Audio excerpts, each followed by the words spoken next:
America is faced with leadership based on the principles that a corrupt career politician and a failed radical California progressive with no accomplishments of her own is going to serve America's interests better than Donald Trump.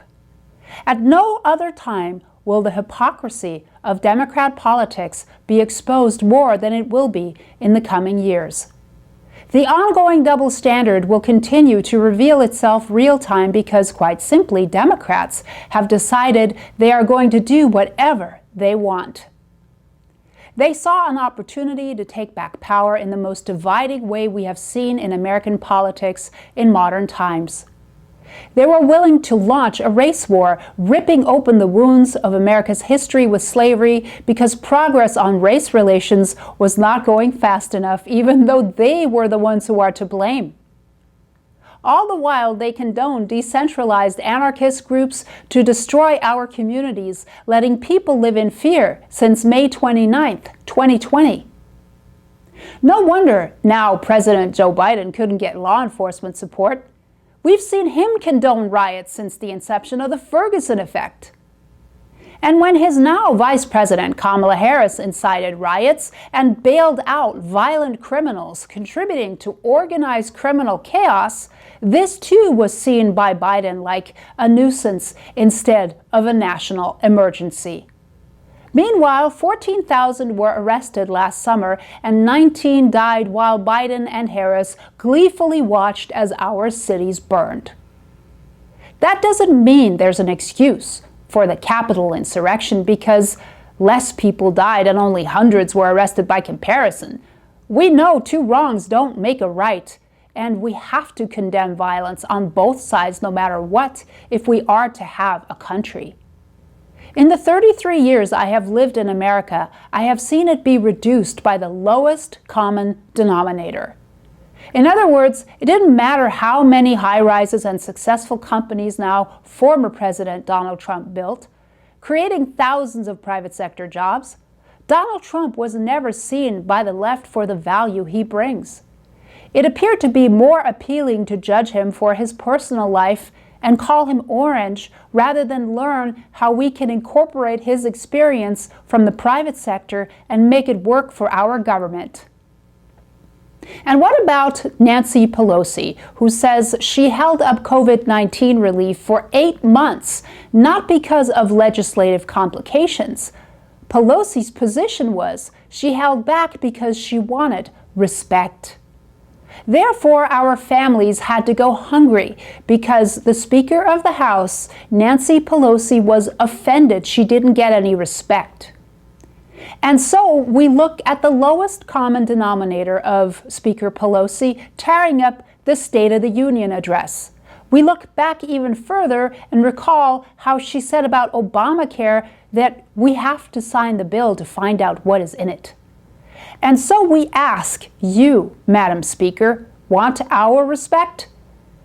You may have our empathy for what happened on January 6th, but as we are all repeatedly told, respect is earned, not demanded. And now we have Joe Biden as president and Kamala Harris as vice president. And what we are looking at is truly the lowest common denominator elected to power since Jimmy Carter. Kamala Harris is a symbolic figure whose failures have not been realized. On her watch, California leads the nation in homelessness, prisoners, and the worst COVID-19 crisis.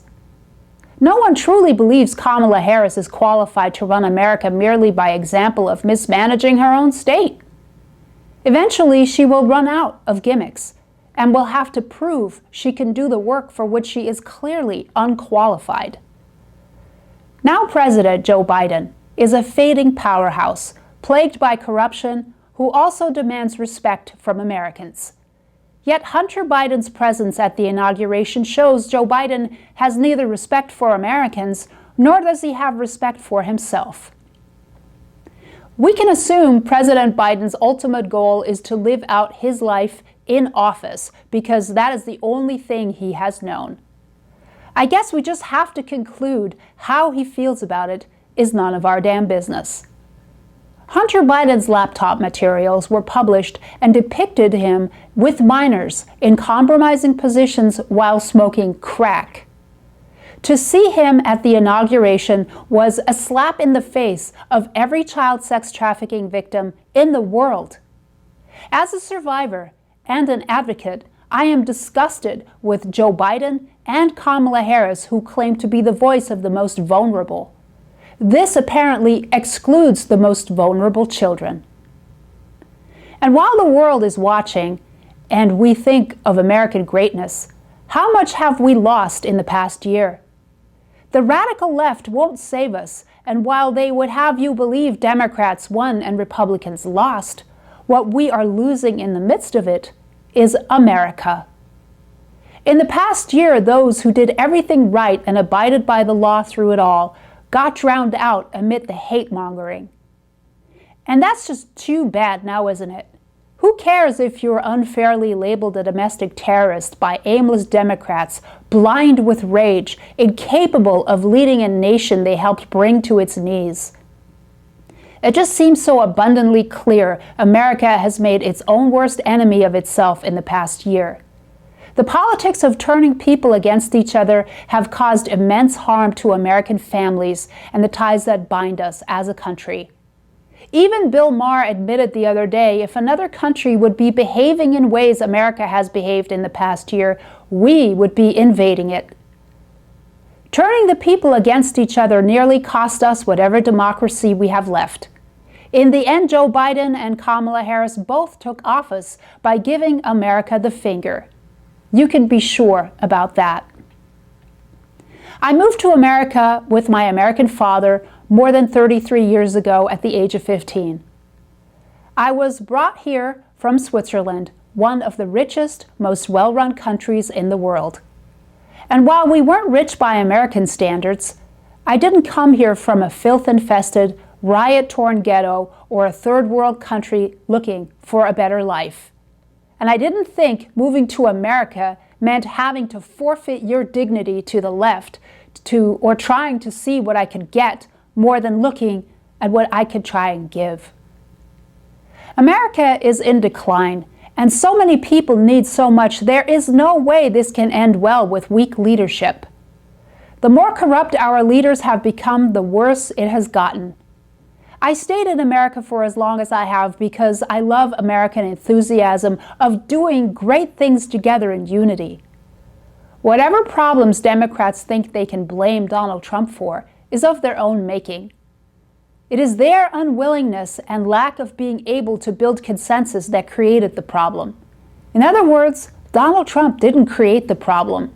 He exposed it. Now that he is gone, the problem is still here, and the people who created the problem are still not held accountable. And some are still in charge.